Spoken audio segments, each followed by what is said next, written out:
দেওবাৰ দিনাখন ৰাতি সপোনত মই সাপ মৰা দেখিছিলোঁ নিজেই আৰু লগতে পাপা ঢুকুৱা দেখিছিলোঁ এক্সিডেণ্ট হৈ।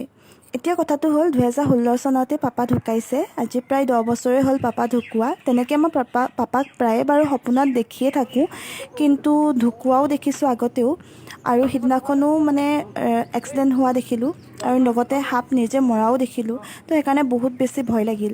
আগতেও প্ৰায়ে মই সাপ দেখোঁ, পাপাকো দেখোঁ, কিন্তু সিমান মানে ভয় লগা নাছিল। সিদিনাখন মানে বহুত বেছিয়ে ভয় লাগিল আৰু মই ভাবি আছিলোঁ যে দেৱালত গৈ চাকি এগছ দিম। যিহেতু মোৰ সোমবাৰে ব্ৰত থাকে, সেইকাৰণে দেওবাৰ দিনাখন ৰাতি সপোনত দেখিয়ে মই ৰাতিপুৱাই সিদ্ধান্ত ল'লোঁ যে মই নামঘৰলৈ মন্দিৰত গৈ কিনে মানে শিৱদেৱালত গৈ চাকি এগছ দি আহিম বুলি।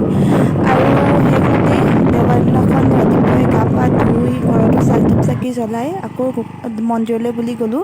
তাতে বাই গৈ বাই। কিনি ধূপ চাকি জ্বলোৱাৰ পাছতহে মানে মনটো ভাল লাগিছে।